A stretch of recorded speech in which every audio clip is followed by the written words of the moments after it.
বাংলাদেশের দর্শকদের ভালোবাসা এবং আবেগ এখন ক্রিকেট থেকে ফুটবলের দিকে। কর্পোরেট হাউসগুলো, স্পন্সররা ক্রিকেট থেকে মুখ ফিরিয়ে ফুটবলমুখী। ক্রিকেট মাঠে 50 টাকার টিকিট কেটে 500 জন মাঠে খেলা দেখতে যায় না, অথচ বাংলাদেশ সিঙ্গাপুর ম্যাচে তার চেয়ে 8-10 গুণ বেশি দামের টিকিট থাকা সত্ত্বেও সর্বনিম্ন মূল্য বলছি, ধারণা করা হচ্ছে পুরো মাঠ কানায় কানায় পরিপূর্ণ থাকবে। এই যে ক্রিকেটের ডাউনফল ভয়াবহ গতিতে, ক্রিকেট যে নিচে নামছে, বিসিবিতে যারা আছেন তারা টের পাচ্ছেন, কিন্তু সেই অনুযায়ী ব্যবস্থা কি নিচ্ছেন? না, নিচ্ছেন না। তাদের যত ফোকাস, যত চিন্তা সব নির্বাচন কেন্দ্রিক। ক্রিকেট বোর্ডের চেয়ারে বসতে হবে, খাবলে ধরতে হবে ক্রিকেটটাকে। তারা ক্রিকেটের চেয়ারগুলো খাবলে ধরে আছেন, আর সেখান থেকে ক্রিকেট যদি একটা ব্যক্তি হয়, তার শরীর থেকে মাংস খুবলে খুবলে খাচ্ছেন তারা। আমি যে কথাগুলো বললাম শুনতে খুব খারাপ লাগলো, কিন্তু সেটাই কি হচ্ছে না? আপনি একবার যদি চিন্তা করেন তো, ক্রিকেট বোর্ডের সম্মানিত সভাপতি ফারুক আহমেদ কিছুদিন আগেই তো তার এগেইনস্টে এই যে বোর্ডের অন্যান্য সদস্যদের না জানিয়ে বিশাল অঙ্কের টাকা এক ব্যাংক থেকে আরেক ব্যাংকে ট্রান্সফারের কথা বলা হয়েছে, এবং সেটাখানে কি হয়েছে, যে সমস্ত ব্যাংকে টাকা ট্রান্সফার করা হয়েছে তারাই এখন ক্রিকেটের বিভিন্ন টুর্নামেন্টকে স্পন্সর করছেন। অন্যান্য স্পন্সরস গুলো কোথায় গেছে? যে ওয়ালটন কোম্পানি বছরের পর বছর বাংলাদেশ ক্রিকেটের সব পর্যায়ে স্পন্সর করত, তারা কেন চলে গেছে? ক্রিকেটে স্পন্সর আসার জন্য মুখিয়ে থাকতো, আর এখন ক্রিকেট বোর্ড স্পন্সর খুঁজে পায় না। ম্যাচের টিকিট আমরা এর আগে দেখলাম, জিম্বাবুয়ের সঙ্গে টেস্ট সিরিজের সময় একদিনে নাকি 8টা টিকিট বিক্রি হয়েছে।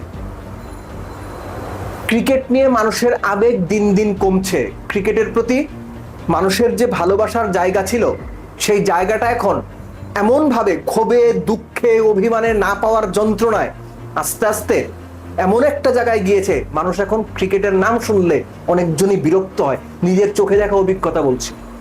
আমার যে কলিগদের আমি দেখেছি ক্রিকেট নিয়ে উন্মাদ, তারা এখন বাংলাদেশ ফুটবল টিমের জার্সি কেনেন।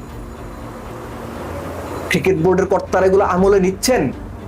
মাথায় রাখবেন, ক্রিকেটের পারফরমেন্স যদি ভালো না হয়, ক্রিকেটটা যদি ঠিক না হয়, না থাকবে ক্রিকেট, না থাকবেন আপনারা। ক্রিকেটটা ভালো না হলে তো আপনাদের দরকার নাই, আপনারা থাকবেনও না। কেউ না কেউ আপনাদের ঠিকই সরিয়ে দিবে, আপনারা রিপ্লেস হয়ে যাবেন। Either way or other. সমস্যাটা হচ্ছে সবাই যখন বেশিরভাগ তাদের কাছে যখন গদির চিন্তা বড় হয়ে ওঠে, ইলেকশনটা কিভাবে হবে, কাউন্সিলরশিপগুলো কিভাবে কবজায় নেওয়া যাবে, কিভাবে জেলা এবং বিভাগের যে ভোটগুলো আছে নিজের পকেটে পড়া যাবে, ঢাকার যে ক্লাবগুলো আছে তাদের ভোটগুলো কেমনে জিম্মায় নেওয়া যাবে, এই যখন বেশিরভাগের মূল চিন্তা, এই যখন যারা চেয়ারের মাথায় টপে বসে আছেন তাদের দিনভর চিন্তা, তাদের কাছ থেকে ক্রিকেট কি পাবে? দল খারাপ করছে, প্লেয়াররা খারাপ করছে, এভরিথিং ইজ ফাইন, কিন্তু তারা ক্রিকেটটা কিভাবে চিন্তা করেন সেটার উদাহরণ আমরা চোখের সামনে দেখতে পাচ্ছি। যাচ্ছে তাই একটা বিপিএল হয়েছে, দুদক এসে কয়দিন পর পর বাংলাদেশ ক্রিকেট বোর্ডে হানা দেয়। খুলনাতে মিরাজ সেদিন বলছিলেন যে 15 বছরে নাকি 3টা ক্রিকেট লিগ হয়েছে। আপনারা যখন নতুন বোর্ড দায়িত্বটা নিলেন, আপনারা কি পারতেন না দেশের অন্তত 30টা জেলায় রিকোয়েস্ট করে বা নিজেদের গাটের পয়সা খরচ করে জেলা লিগ চালাতে? ওইদিকে কারো নজর নাই। নজর হচ্ছে ব্যাংক থেকে আরেক ব্যাংকে কিভাবে টাকা ট্রান্সফার করা যাবে অন্যদের না জানিয়ে, এবং দুটো ব্যাংকে বেশি টাকা দিতে হবে।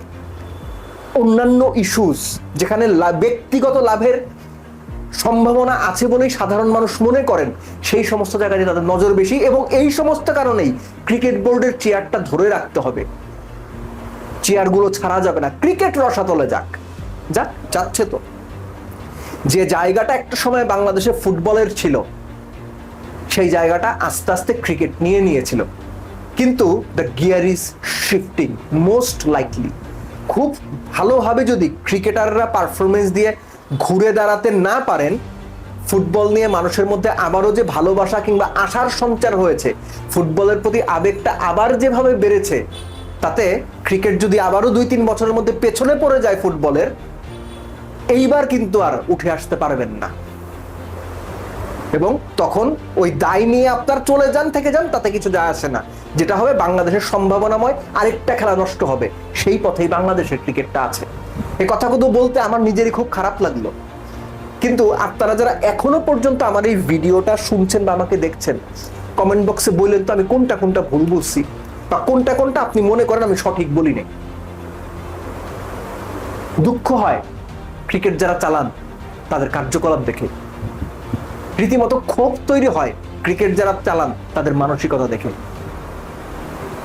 তাদের হাতে বাংলাদেশের ক্রিকেটটা সত্যিকার অর্থে কোথায় যাবে আমার কোনো ধারণা নাই। তবে এইটুকু ধারণা ঠিকই আছে, তারা যদি কন্টিনিউ করতে পারেন এবং যে মানুষেরা আছেন বা এই বোর্ড বাই বোর্ডের বাইরেও যারা আসবেন বলে শুনছি কৃষিকেট বোর্ডে আসার জন্য তোড়জোড় শুরু করেছেন, তারা আসলেও ক্রিকেটটা যে ভালো চলবে অন্তত এক যুগের সাংবাদিকতা বা ক্রিকেট সাংবাদিকতা করার অভিজ্ঞতায় আমার সেটা মনে হয় না। যারা আছেন তারা যেমন, যারা বাইরে অপেক্ষা করছেন এসে চেয়ার খামচি দিয়ে ধরার জন্য, তারা কিছু ক্ষেত্রে ঈদের চাইতে আরো ভয়ঙ্কর হবে।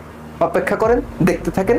ততদিনে হামজা, সামিদ, সোমরা দারুণ কিছু করবে, সেটা ফুটবল ভক্তরা এক্সপেক্ট করেন, আমি এক্সপেক্ট করি। দুই দিকেই যেন ব্যালেন্সটা থাকে, ক্রিকেটটাও ভালো করুক, ক্রিকেটের পাশাপাশি ফুটবলটাও দারুণভাবে আরো ওপরে চলে আসুক। আমরা যেন সব দিকেই নিজেদের খেলার প্রতি যে ভালোবাসা সেটা প্রকাশ করতে পারি। কিন্তু আনফর্চুনেটলি ক্রিকেটের দিকে এখন দর্শকের যে ওই আবেগের জায়গা সেটা কমতে কমতে নিচের দিকে চলে এসেছে। যদিও ক্রিকেট বোর্ডের বা ক্রিকেট বোর্ড কর্তাদের এগুলো নিয়ে খুব বেশি মাথা ব্যথা নেই। মাথা ব্যথা দর্শকদের, মাথা ব্যথা আমাদের, কেননা আমরা ক্রিকেটটাকে ভালোবাসি সম্ভবত শুধুমাত্র এই কারণে।